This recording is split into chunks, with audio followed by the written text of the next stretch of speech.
people will sometimes say, if they're not well versed in the research in the medical field, they'll say, well, why can't people who have an overeating problem or, are addicted to food, why can't they just stop? Why can't they just not eat those things? And that's just not how it works. That's not how the brain works. And especially in our modern food environment where all those things are being constantly thrown at people and forced on people to many degrees, it's a challenge. And that's why we're here. And that's why we see so many people struggling to navigate through that challenge. Food Addiction is a podcast which explores the disease of food addiction and presents the solution. We interview professionals and counselors who specialize in the disease of food addiction, and we interview individuals who have successfully recovered from food addiction and discuss how they did it. Esther Helga Goodman-Stotier was motivated to change careers after she recovered from food addiction by opening a food addiction treatment center and the InFact School, the world's first and only sugar and food addiction counseling training, which offers a recognized certification. Check out the website for more information on obtaining this certification, as well as proven recovery programs at infactschool.com. Listen to these episodes as we discuss the problem and the solution around food addiction.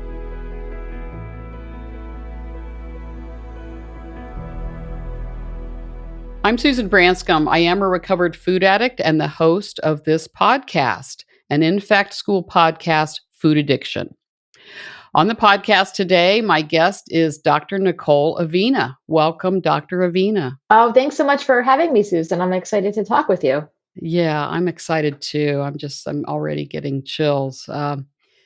So I'm going to introduce you and then we'll dive into some questions. Okay, sounds great. Nicole Avena, PhD, is a world-renowned research neuroscientist, expert, and pioneer in the fields of nutrition, diet, and addiction. Dr. Avena received her PhD in psychology and neuroscience from Princeton University and completed her postdoctoral fellowship at the prestigious Rockefeller University in New York City. She has published over 90 scholarly journals on topics related to diet, nutrition, and overeating. She has published several books, including Why Diets Fail, Because You're Addicted to Sugar, which I read, and Hedonic Eating, How the Pleasure of Food Affects Our Brains and Behavior. Her research achievements have been honored by awards from several groups, including the New York Academy of Sciences, the American Psychological Association, and the National Institutes of Health. Dr. Avena regularly appears on TV and radio and speaks at universities, government agencies, schools, and special interest groups about her research on food, addiction, and nutrition. She's appeared on the Dr. Oz show and the doctors and at numerous events around the country. So welcome again, Dr. Avena. Thank you. Well, I've listened to several of your podcasts. I've watched you on YouTube at a conference, and I've read your book. So I'm really looking forward to diving into some questions. I think this is really going to help listeners. Yeah, I'm glad that we're having this conversation. I just think it's so valuable to bring the science and the experiences together. And I think that the two inform each other so much. I often hear from people about, how much they've learned about themselves after reading about the research studies and how, understanding the addiction and how it affects the brain has really helped them. And, my answer to that is often, well, thank you for sharing your experience of what it was like to live with a food addiction and what it's still like to live with a food addiction and how that really can inform the research and helps the scientists out there to think about these issues on a deeper level. So thank you. Yeah. Well, Esther and I, when we started the podcast, we decided that let's talk about the problem, the addiction, the brain science, and let's talk about the solution, which she and I have recovered in 12-step recovery. Your book and everything I've read and heard about you reinforces to me that, it wasn't my fault, that I wasn't a failure, and we'll get into that. But let's start by, it's interesting. You have a neuroscience background and you have training and education in psychology. I thought that was an interesting combination about kind of how the brain works and then how we think. So talk about that. Yeah. So it's somewhat due to how old I am, to be quite honest.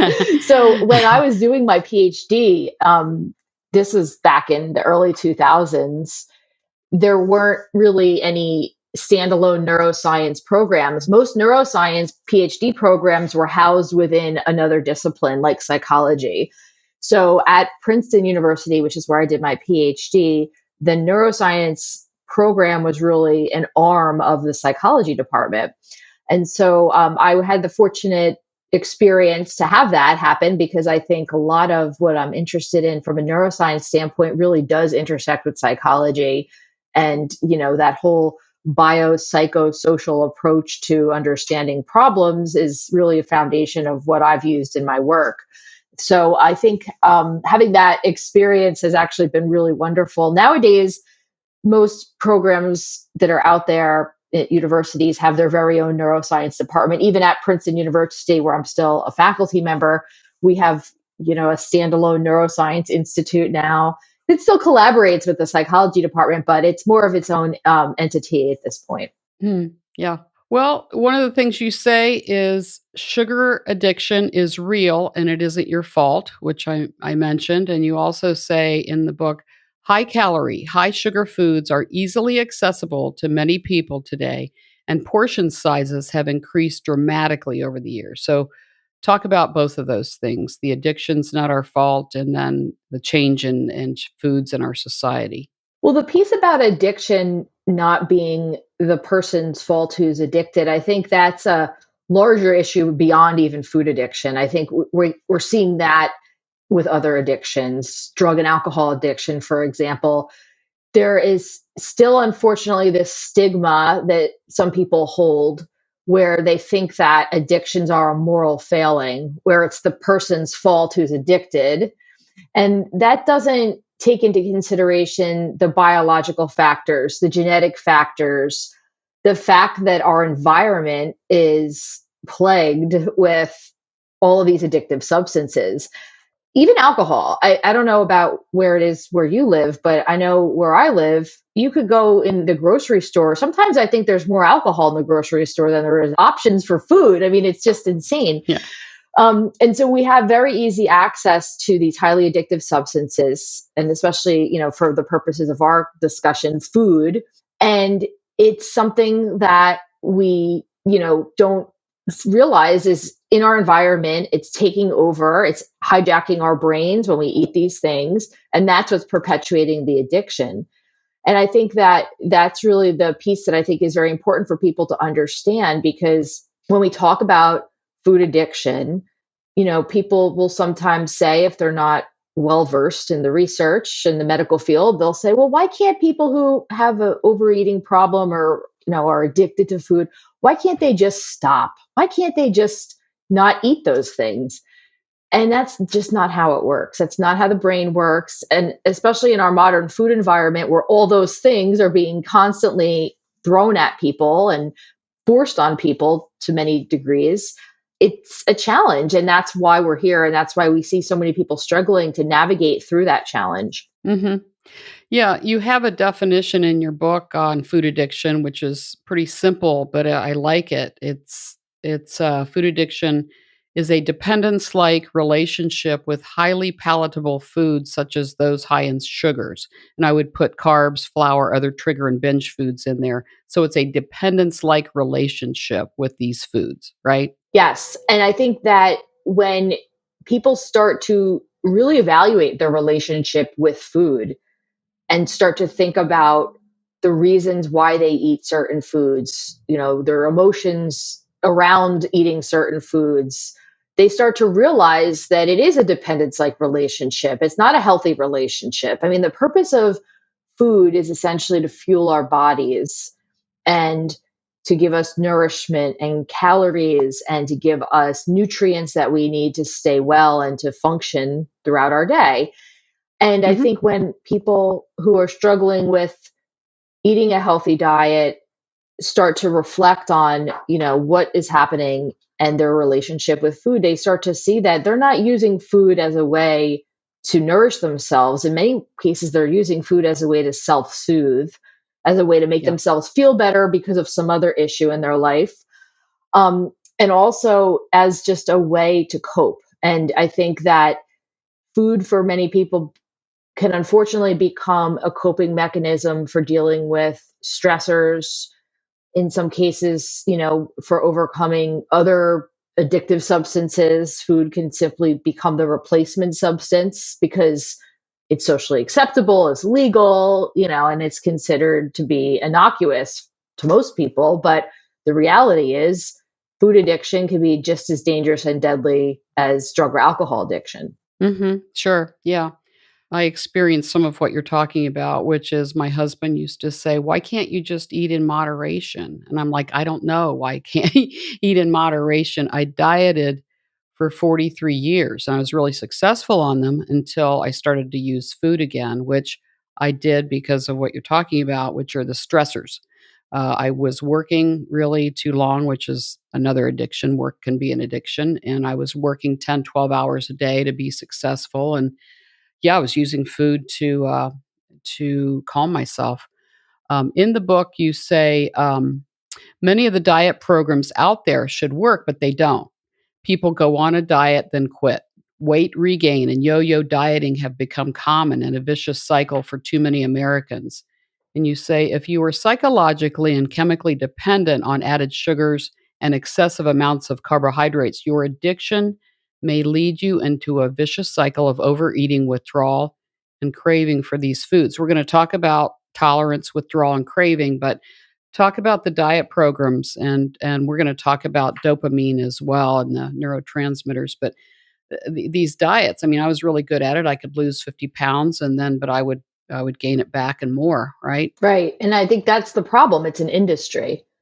The whole purpose of being on a diet is so that you'll go off of a diet, gain weight, and then the industry can continue to exist. I mean, if you think about it, if people were to successfully be able to navigate their food journey and eat healthy, there'd be no diet industry. So they'd be out of business. And so it's in Right. the best interest of the field for there to be multiple diets. And that's kind of how it works. And many people get caught in that trap of diet after diet after diet, where they'll feel like they're quote unquote successful because they lost the weight. And then suddenly the weight creeps back on, and then they have to try a different diet. And it's not only a vicious cycle of weight loss, weight regain in many cases, but it's a vicious psychological cycle of shame and guilt. And then being proud of yourself, and then shame and guilt. And that is so unhealthy and contributes just negatively in so many different ways to people's mental health. So I think that the whole diet culture is what's really causing the problem. And this whole idea Hmm. that, oh, eat this certain way or you'll lose weight. And people develop this mindset that, well, if I temporarily, eat this way, then I can lose weight, meet my health goals, do whatever it might be, get my blood pressure down, whatever the situation might be. And then I'll eventually go back to normal, being a normal person, quote unquote, right? And I can eat whatever I want. But the reality is, and I talk about it in my book, it's about developing a different mindset around what it means to be on a diet. A diet is a lifestyle. It's got to be the way that you're Yeah. going to eat for the rest of your life. It's your approach to food. It's almost like a philosophy. And, Hmm. like I think about my kids, I talk about parenting issues a lot with other moms and dads and, Hmm. you know, just things happening in our culture, parenting wise. And my husband and I have a certain parenting philosophy. This is the way in which we parent our children. These are the types of rules we have. And, this is how we're doing things. And I think the same thing can be said for the way that you eat. It's an approach toward how you're treating your body in terms of the food that you're putting in it. And I Hmm. think that we're starting to turn the corner and get people to think about it that way. But I think the vast majority of people are still stuck in that diet rut of, let me go on Hmm. this diet, let me try that diet, and now we're seeing all these quick fixes that people are still drawn to, like now medication that you could take to lose weight, Right. you know, Gummies. it's awful. And Yeah. it's really not the fault of the individuals who are seeking that out. Those are the victims. It's Hmm. the fault of this constant idea that's been perpetuated that, just do this little one thing and it's a cycle. And we have to get out of that and just realize that it's got to be a lifestyle and just the way that you want to live. Right. Yeah. Um, yeah, diets, I don't call it diets anymore. I have a food plan that was prescribed by a nutritionist. I Mm. eat 5 times a day. There's no sugar in it, a lot of vegetables. I have a lot of fat in it. I have a lot of protein, but fat doesn't make you fat. You have to limit it, but fats are important to our bodies. I want to talk about the brain side of this, and this is what you study. You say dopamine has a prominent role in addiction. Talk about the brain science, the pleasure centers of the brain, the neurotransmitters, neurochemicals in the brain, which could lead to food and sugar addiction. We spent a lot of time doing research studies on the brain and how sugar affects the brain, in particular, related to the reward system and the dopamine, which is one of the neurotransmitters that can be released in that reward system. And so, essentially, what our studies have found is that when someone is consuming sugar, it releases dopamine in the brain in a way that looks like what would happen if somebody was using a drug like alcohol or heroin or morphine. And that really was a finding that was very important because up until that point in time, we had been publishing, and this is going back probably over 20 years now. We had started publishing some studies, talking about food addiction from the behavioral standpoint and how, food addiction could meet certain criteria, sugar addiction in particular, that would be listed as the criteria for being diagnosed as having a substance use disorder, according to the American Psychiatric Association. So we've been looking at those different criteria. And when we started to look at the brain, that was when I think, for me, it got real exciting. And we started publishing papers showing changes in the brain system, the brain reward system, and showing this release of dopamine that looked like a drug. Also showing changes in the receptors for dopamine, gene changes. So it was more than just sugars releasing dopamine. Sugar was changing the dopamine system. And what that essentially means is that when our reward system is set into overdrive, we have this sort of primitive brain system that's the reward system, right? That's why it feels good. It's to do certain things like to mate. Obviously, we need to make more humans, so it feels good to mate. It also feels good to eat to some degree, right? Because we need to eat when we're hungry. Hmm. But drugs of abuse can overactivate that system and set it into overdrive. That's why, if you think about it, this primitive brain system can be very powerful, but we have our executive control. We have the frontal cortex, which can then go back and say, no, no, no, do not mate with that person. That's not the person you're supposed to mate with. Stay away from that person. We have restraint, right? We can restrain our Yes. primitive drives, right? That Right. frontal control allows that to happen. But what happens when someone crosses that line into becoming addicted is that we lose the ability for the frontal cortex to have executive control. So, just like if someone was a sex addict, their frontal cortex might be saying, do not do that, but their brain is going to win out. That primitive urge is going to win out. Same with drugs of abuse.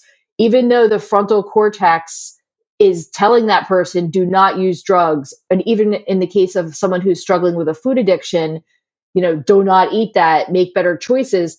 The message doesn't get there. We lose our ability to Hmm. self-regulate. And so that's the neuroscience of why people can't just, eat in moderation, because the cutoff has been made. There is no moderation when someone's addicted. Yeah, and we talk in my 12-step recovery program that once I started eating the fudge, I could not stop. Yeah. I wanted to stop. I told myself I would stop, but I could not stop on my own. And that's really what you're talking about. But it's interesting, though, not everyone who eats sugar and highly processed foods becomes addicted, just like not all people who ingest alcohol become addicted. I did, but not everybody does. That reward sensitivity, the addict brain, talk about that. Yeah, there's a big genetic component to it in the sense that you're so right that there's lots of people out there who can engage in eating sweets and pasta and bread and know when they can, have enough and be able to put the brakes on. But there are people who are just genetically predisposed because maybe of a family history, maybe because of a trauma that they Mhm. experienced. There's just interesting, Or both, or both, the right? intersect of those Yeah. two. There's so much Mhm. interesting literature that I've been delving into lately about adverse childhood events, ACEs, and how they have a significant impact on health outcomes later in life. And food addiction is one of them. Overeating is one of Mhm. them. And I think that's an important piece to consider. And it's in our food environment as well. And there's a lot of different factors that play a role. And I think that you know part of the challenge in helping people who are struggling with addiction is to figure out what are those causes, what are those reasons why certain people develop addiction and others don't, and how can we understand them, and how can that inform treatment moving forward. Because I think when people start to peel back the layers and realize, yeah, I had a very traumatic childhood, I didn't even realize that until I started to talk to somebody about Mhm. it, and find out that, oh, my grandparents were both alcoholics, and that's maybe the reason why Yep. I inherited those genes. You start to be able to see, where this is coming from and where some of the behaviors come from. And I think it helps people because it takes away some of the self blame that people often tend to put Right. on themselves when they are Right. initially coping with, their Yeah. addiction. Yeah. When I weighed 70 pounds more, I weighed over 200 pounds. I was eating big quantities of food. I was eating a lot of sugar, and my tolerance was higher. Mm. Talk about tolerance and the role that plays in food addiction. We've done a significant amount of work looking at tolerance as it relates to sugar. And tolerance is essentially our need over time to consume more and more and more of something because we no longer get that euphoria or pleasure that we used to get from having just a little bit of it. So the best example does come from the alcohol literature, where, when people are younger, maybe, or first start drinking alcohol as an adult, they might feel a little intoxicated off of maybe just one or two drinks. But if somebody is drinking more and more and more alcohol, they're actually going to require more and more and more alcohol in order to feel that euphoria and the buzz that they typically would have gotten from less alcohol. So that's what tolerance is. And tolerance develops over time. And the same thing happens with sugar. And we see this happening through a variety of different studies where our laboratory rats in our initial studies, and then people too, will report that over time they feel that they need more and more and more sugar to feel satisfied. And that is part of the problem because when, we look at the types of foods that people are over consuming, they're already starting out eating a ton of sugar because so many of our products that are in our grocery store have a lot of added sugar, and people end up needing much more than that. So it's really an Mhm. excessive amount of sugar that people end up consuming because the threshold that they're starting at is actually pretty high. Mhm. And so this is really Yeah. a detriment for many people because getting, that satisfaction that they're seeking becomes harder and harder and requires them to eat more and more. Yeah, I can relate to that, and, when I first began drinking when I was in, I guess, probably in high school, college, I could have a glass or 2 of wine and get an effect, but Mhm. it took more and more as I got older to have that same effect, and the same thing with sugar and a lot of food. I it took more to get the same effect, and later in this, we're going to talk about withdrawal and cravings, but, you have a questionnaire in your book, which, is kinda like, "Are you a food addict?" And I've taken these before, Mm. and it's pretty clear that I am a food addict, and I'm in recovery now, one day at a time, but, one which always gets me, and in this, and you have it phrased maybe in a little bit different way, but despite the negative consequences, despite my health, despite having 70 pounds I didn't need.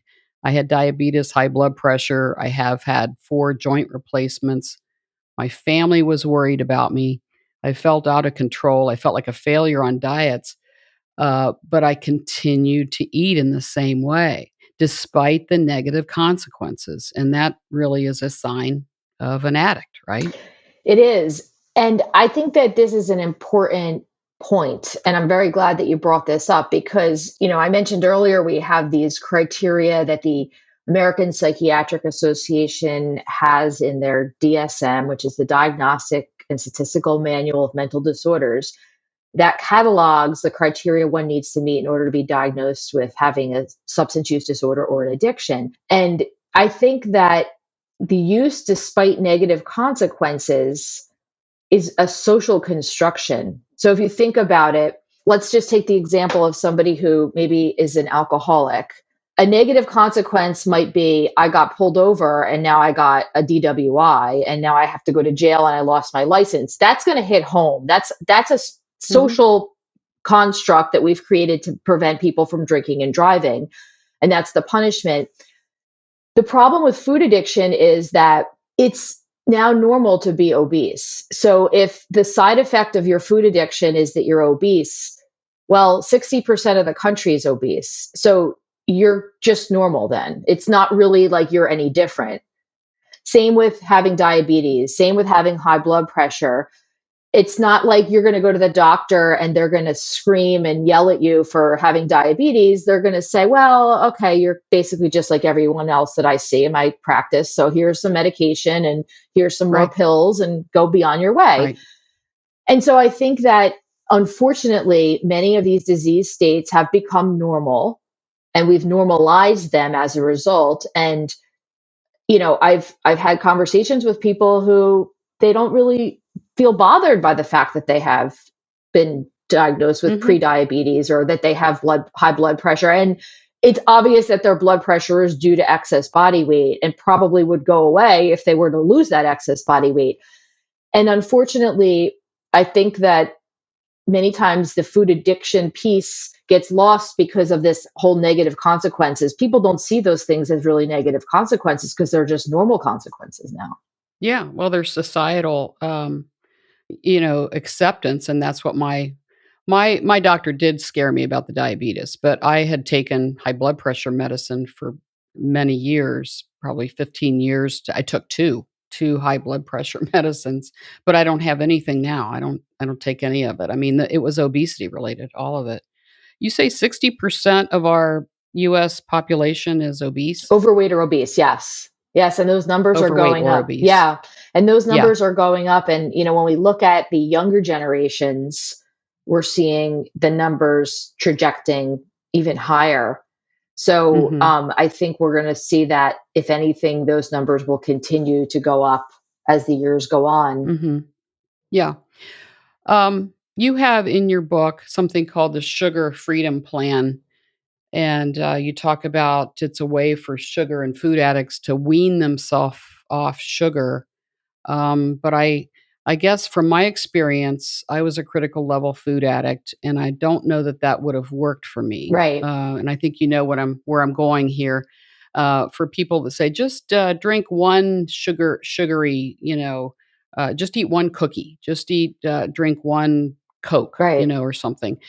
It would not have worked for me. So I had to do it cold turkey. And if we're truly addicted, can you really wean yourself off this food?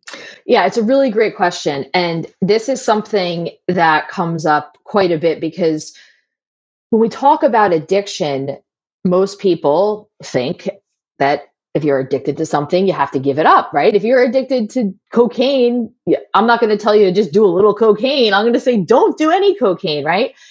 And so with drugs and even with alcohol, it can be pretty clear, right? You can say, okay, I'm staying away from alcohol. I don't drink alcohol. I know where the alcohol is. I know what beverages have alcohol in it. So it's pretty, I'm not going to say easy, but it's easier to avoid alcohol and drugs. So you can go cold turkey on those things. And it can, I think, help people who are addicted to, break through their addiction much easier. The problem with food and sugar in particular is that there are, first of all, degrees of addiction, right? I think addiction is a spectrum. And now we have this in the DSM where, we have mild addiction to severe addiction. And so there's going to be people on all different levels of that spectrum. So individuals like yourself, maybe we're in the more severe category where abstinence was necessary. Whereas individuals who maybe are in the mild to moderate, but they're at risk for severe, maybe they could do more of a harm reduction approach. And so I really talk in the book to try to speak to kind of the whole breadth of the audience of people who, maybe, yes, Hmm. need to cold turkey quit the foods that trigger them for sure. And I talk about this often where, I lay out a plan for people to help weed themselves off of sugar, because a lot of times people don't even know where the sugar is. The sugar is hiding in our food. People think they're eating a healthy diet and then they look and realize, oh my God, there's sugar in everything I'm eating. Could you imagine if alcohol was hidden in your ketchup, and if alcohol was hidden in the granola bar that you thought was really healthy? I mean, it would just be so much more difficult to give up something that you're addicted to if you don't know where the thing's hiding. And so part of what Right. I do in the book, and part of what I do, when I lecture on this, is to educate people about how to find sugar, because it doesn't say clearly on the label this has sugar in it. It has agave syrup, it has a fruit concentrate, it has all these code words that actually mean sugar. And so Hmm. a lot of times people need to get up to speed on identifying the sugar. And I Right. try to do that through the book and through the steps of helping them to see, Hmm. how they can go about that. Yeah, you've got a list in there of over 50, I think around 56 different things that it sort of disguise themselves as sugar, dextrose, among others. And we learn in our program that what constitutes sugar. There were a few surprises in there for me, but I cannot have anything where sugar is fourth or earlier on the ingredients label, Hmm. and that includes corn syrup and all of the offenders. But you talk about going back to what you said about sobriety in alcohol, and you just stopped drinking. But in with food, we still have to eat, and so for me, it was complete abstinence. Maybe weaning would work with some people, but it didn't work with me. And so, where I'd like to go is talking about withdrawal and the cravings and the symptoms of withdrawal. You say fatigue, irritability, sadness, lethargy, headaches, strong cravings, and drowsiness. I mean, I had all of those. Yeah. And I don't know how long they lasted, but it was about 6.5 years ago, and I went abstinent, and, I was beginning to eat really healthily. I eat 20 ounces of vegetables a day. I couldn't finish them all at the beginning, but I've learned to finish them all, and I, feel great, but I had to go through with the withdrawal. I had to go through the cravings, and, so talk about withdrawal and cravings and cold turkey, and is it worth it? I think any step toward improving your health is worth it always, right? No matter what Yeah. size that step is. If it's a cold turkey plunge into changing everything, then it's worth it. If it's a baby step where you're no longer drinking sugar sweetened beverages and focusing on phasing that out as the first thing that you can handle, then that's still an achievement in my book. So definitely it's worth it. The withdrawal piece, I think, can be the challenge for many people, because a lot of times people will experience the headaches, the lethargy, the irritability, and they'll misattribute that to them then feeling like they have low blood sugar. I've had so many people tell Yeah. me this, that, oh, I had all these headaches. I felt like I didn't feel right. I was irritable. My blood sugar must have been plummeting. So I had to eat sugar to bring it back up. And I'll say, I guarantee you, your blood sugar was not plummeting. It was basically the fact that you're in withdrawal. That's your brain's way of saying, give me more sugar. Where's my sugar? You've been feeding me sugar all these years and now you stopped it. It's like a kid throwing a tantrum. And so that's the effect. And until your brain can come back to some level of homeostasis where it realizes, and it, again, I go back to the parenting analogy, you're not going to give into the temper tantrum, right? When you give into your 4-year-old throwing a fit in the store because they didn't get a toy, and you give them a toy, guess what? Every time you go to the store, guess who's throwing a fit? Right. Well, it's the same thing with the withdrawal. If you give into it and, eat a cookie to alleviate your withdrawal symptoms, then, the same thing's going to happen. You're going to have the withdrawal symptoms, and that's where this vicious cycle of binging, withdrawal, craving can come into play. So Yeah. the withdrawal piece is something that it varies depending on the individual. I've had other people who have reported that they felt that they were completely addicted to sugar, but they never felt any feelings of withdrawal. They would have mild Mm. feelings, if anything. So it really does vary depending on the individual. And it's really just a matter of just waiting it out. It doesn't last forever. Yeah. It's a few days. I think the longest I've ever had anyone tell me that the withdrawal lasted was maybe 2 weeks.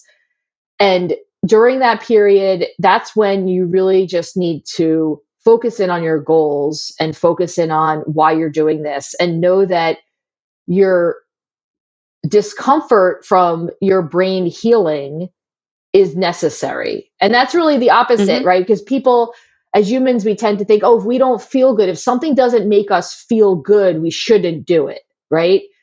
Right. That's just Right. our body's Yeah. natural reaction to anything. Mhm. So when you're leaning into doing something that is making you not feel good, that goes Mhm. against human nature. And so that's why it can be hard for people to, stay on board. Mhm. But you have to remember, this is your brain's way of detoxifying itself basically from the sugar. Yeah. Yeah. I mean, I knew that I would not go on another diet. I knew that I wanted to live. I had family. I had grandkids. I wanted to live.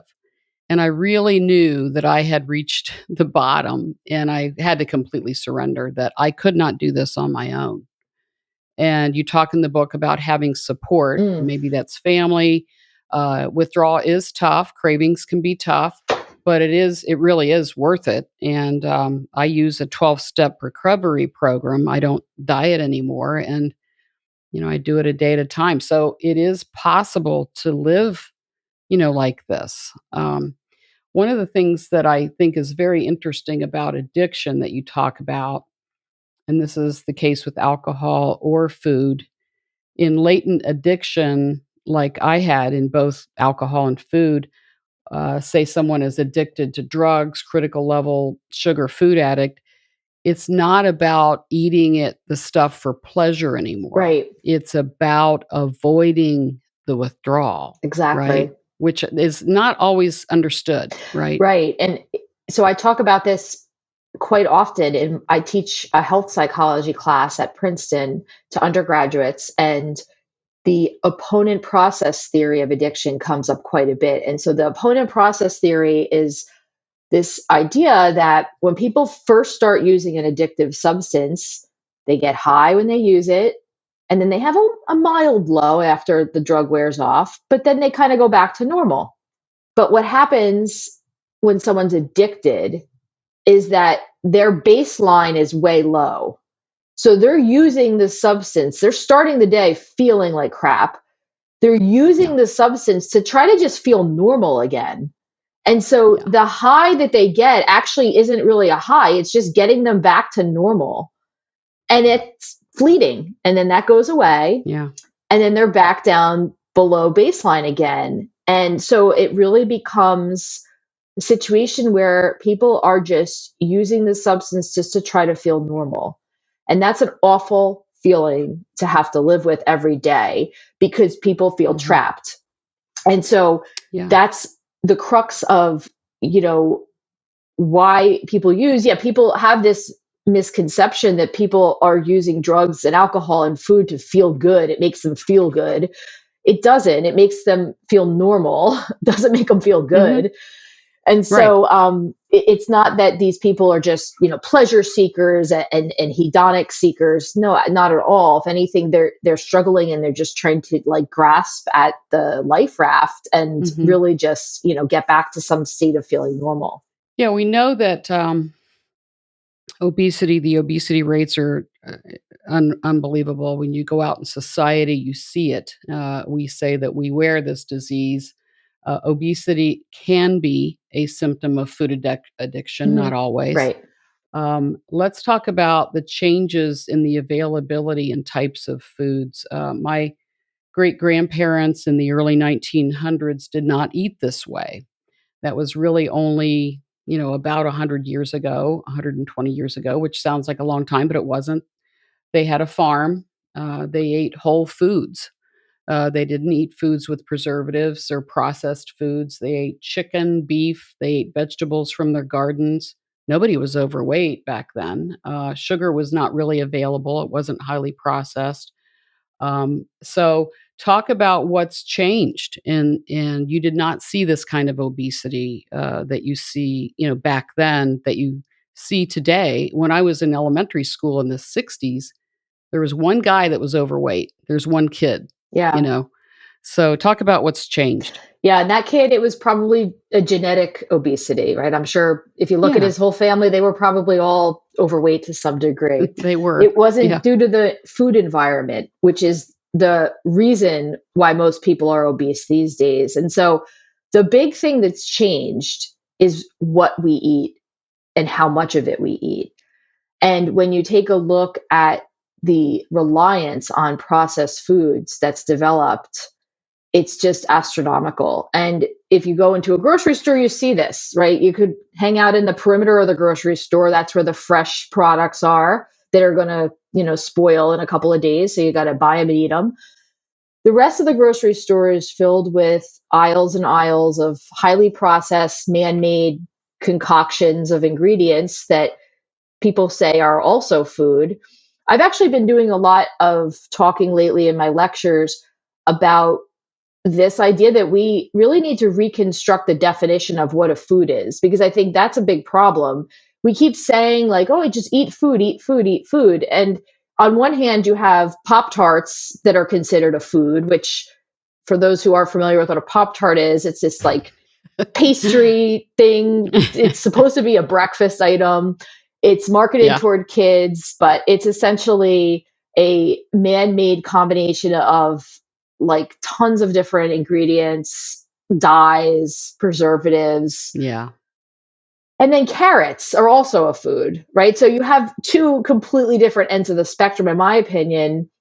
One is a highly processed, man-made science experiment, essentially, that they packaged in a box and put, pretty colors on, and now they sell it in the store. And then there's things like carrots and, vegetables, fruits, other things that are clearly food. You could grow these things. They've been around forever. We know where they come from. And so I think that there's a real big disconnect there. And that's what's causing a lot of Mhm. people to have problems. And that's the whole eat in moderation, right? You know, Yeah. Yeah. why should I be told that I need to eat Oreo cookies in moderation? Like, I don't even think that's a food.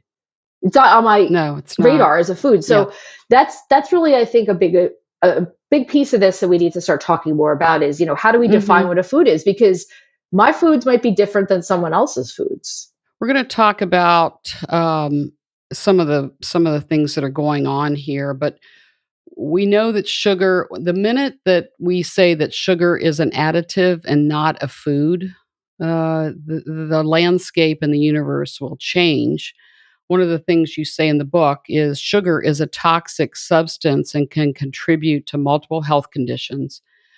We talk about the DSM and the DSM-5, the Diagnostic Statistical Manual for Mental Disorders, what constitutes an addiction, and this is from the American Psychiatric Association.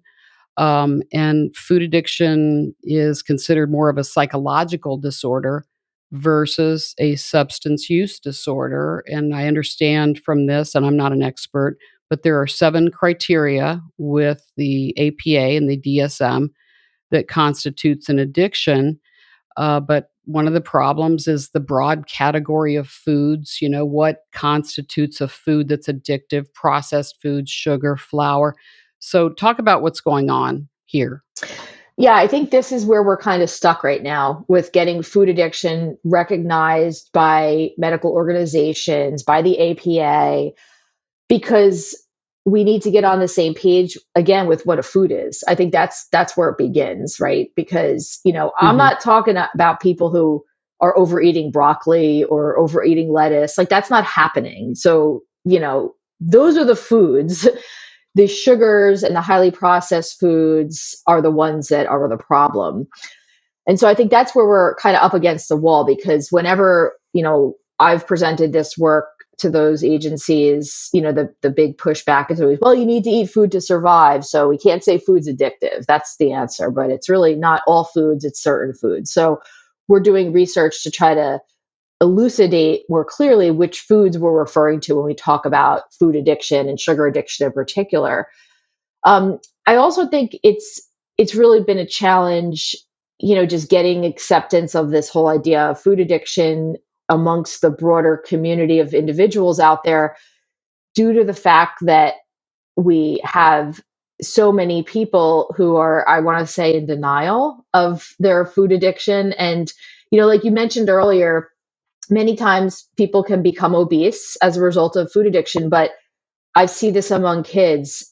There are so many kids that are addicted to food who are perfect body weight, not an ounce overweight, Mm. but the addiction happens up here in your brain. It manifests as a health problem years later. It's a silent killer. And so you're not going to, drop dead from having a cookie today, but over the course of doing that for many, many years, you're going to develop chronic health conditions that are going to reduce your lifespan and reduce your longevity. And it's kind of like smoking cigarettes, right? People start smoking and they might smoke for 30 years before they get lung cancer, or, they might not get lung cancer at all. And so that's where I think it becomes difficult to get people on board with this whole idea of, sugar and food addiction being dangerous to our health, because the danger occurs over many, many years, not necessarily, Mhm. it's not an acute condition. What you're talking about with the tobacco industry reminds me of what's going on with the food industry today. And there are those who say that what happened with cigarettes in the 60s and 70s is what's happening with food, processed food, sugar today. And the minute that food addiction becomes accepted in the DSM-5 as a substance use disorder, the landscape changes. Insurance companies will be expected to treat food addiction in treatment centers, just like alcohol and drugs. I mean, it all changes, right? It does. It'll change for the better for the people suffering, but I also worry that it's not going to be the cure for the problem, the societal problem, Mhm. because what's that going to do to the food industry? The food industry is still going to have leeway to then make all these addictive foods. No one's going to say to them they have to stop doing that, right? So, yeah, I Mhm. hope we get food addiction and sugar addiction recognized by the DSM. And I think at some point we will.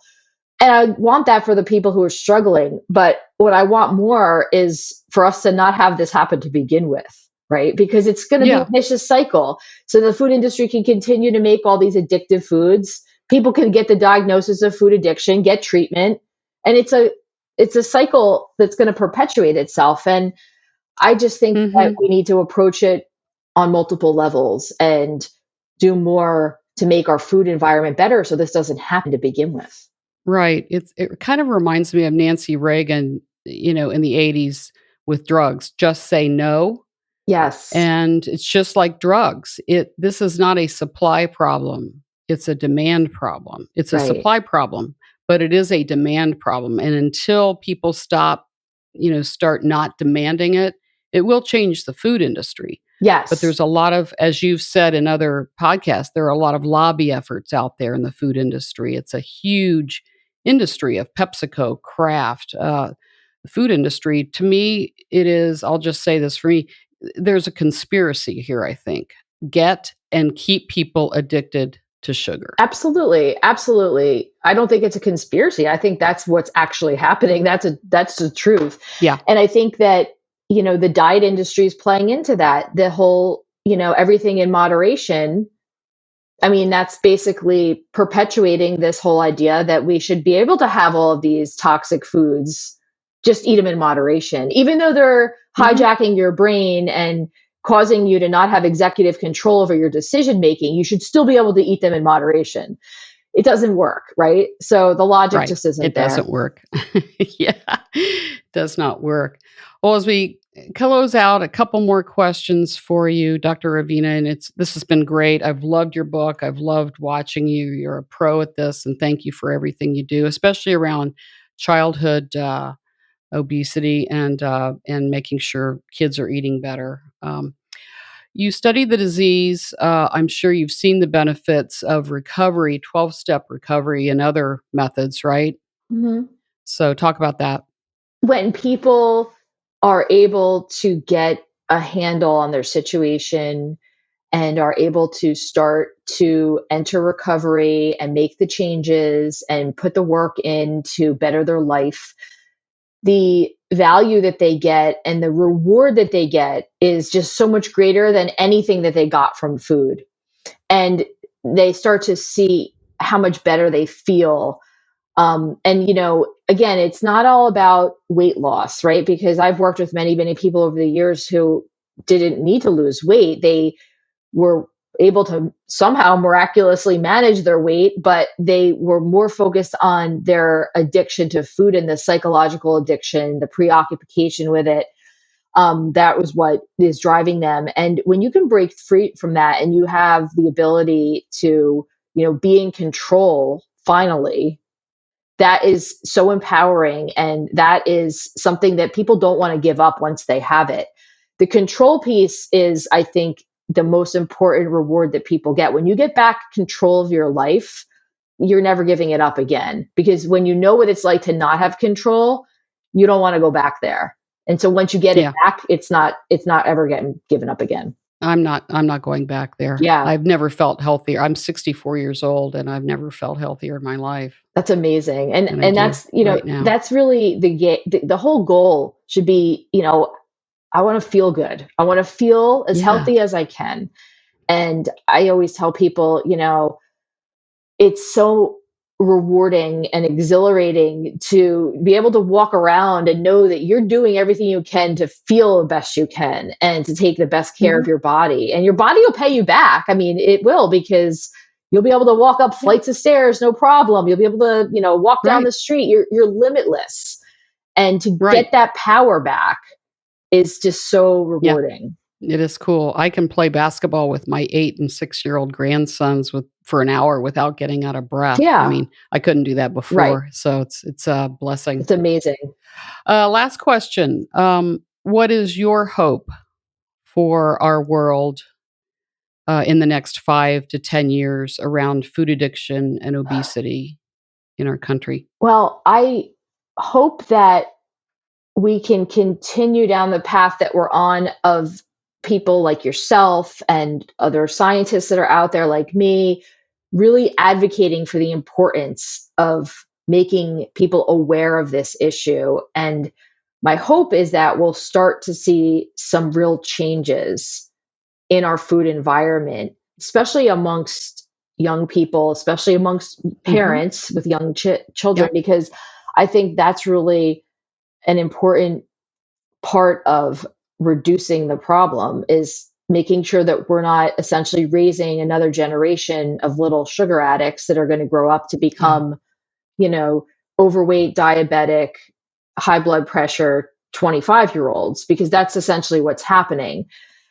And so my hope is that we'll start to see people really understand. I think it's happening, that they're starting to see the damaging effects that having a poor diet can have on your lifestyle and the way you feel, the way you look. And people are going to get sick of it and say, I've had enough. And Yeah. they're going to make Yeah. the changes. And I think we just need to make it easier for them, right? We need to, my goal would be to get some of these grocery stores to just really get on board with, only having the healthy stuff or only having a few varieties of unhealthy stuff. I'm not saying they can't make their money, but you don't need to have 56 different types of cereal that's loaded with sugar. Maybe you just have three, right? So It's still a demand it problem. is. They want more. I know, I know, I know, I know. Yeah. But that's where I'm Yeah. hoping we'll go. So I'm confident that we'll, Yeah. we'll get in the Me right too. direction. Yeah. I hope food addiction is recognized by the APA, the DSM-5, as being a substance use disorder. That's my hope, and that it is treated like drugs and alcohol and other addictions. But again, people have to say, "I don't want to live like this anymore," right? Right. And recognize the addictive nature of food and highly processed foods and sugar. Yeah, So, absolutely. yeah. Thanks again, Dr. Avena, for joining me. Her book is remind me, Why diets fail. Why Diets Fail And and Because You're Addicted to because you're Sugar. addicted to sugar. Great book. Thank you. And I'll just say one last thing, if it's okay. I have Yeah, another book. sure. Why Diets Fail is out in paperback. And it came out, oh gosh, almost 10 years ago. It initially came out in hardcover. I have a new book that'll be coming out the end of 2023.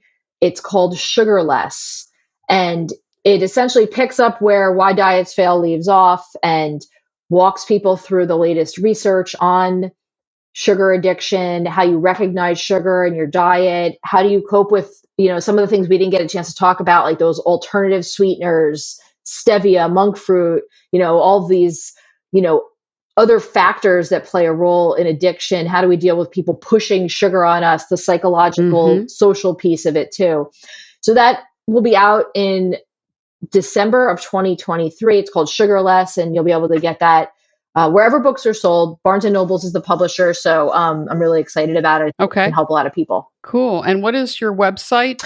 My website is drnicoleavena.com, and on social media, you could find me at Dr. Nicole Avena, Dr. Nicole Avena. Yep, I'm following you, and I've been to your website a couple of times, and I'll make sure it's in the notes. And yeah, all of your books, including the ones around pregnancy, eating while you're pregnant, and then the children books, and then two other books, the Hedonic Eating, and then the one I read. And your other one will be coming out. They're all on Amazon, but you can go to Barnes and Noble too. Thanks for joining me today, Dr. Avena. It's been great. Thank you. It's been great talking to you, Susan. Thank you. This is the Food Addiction Podcast. We hope you enjoyed the podcast and learned more about this disease. We hope you will rate and write a review on this podcast and share it with others. If you or someone you know is suffering from the disease of food addiction, there is a solution. The various food addiction recovery programs are available and listed on the website, theinfactschool.com. Or if you would like to know more about how to get certified in treating food addiction, the school is accepting applications now for its next training beginning in September 2023. Go to theinfactschool.com. That's INFACT school.com to learn more. Are you passionate about helping others overcome food addiction? Do you dream of making a real difference in people's lives? Look no further than the InFact School, the first and only program that offers an accredited international professional certification for food addiction professionals. With over 170 hours of engaging and informative online virtual teaching sessions, you'll delve deep into the world of food addiction and gain the knowledge and skills needed to make a lasting impact. Our experienced instructors, who are leading experts in the field, will guide you through the latest research and evidence-based practices. The InFact School goes beyond theory and equips you with the hands-on skills you need to support individuals on their journey to recovery. You'll gain invaluable experience working directly with clients under the supervision of our faculty. Upon completion of our program, you'll be a certified food addiction professional, ready to make a positive impact in the lives of those struggling with food addiction. Join the InFact School today and be a part of the solution. Together, let's conquer food addiction and build a healthier future for all. Visit our website at www.infactschool.com to learn more and enroll in our professional training program. The journey starts here at the InFact School.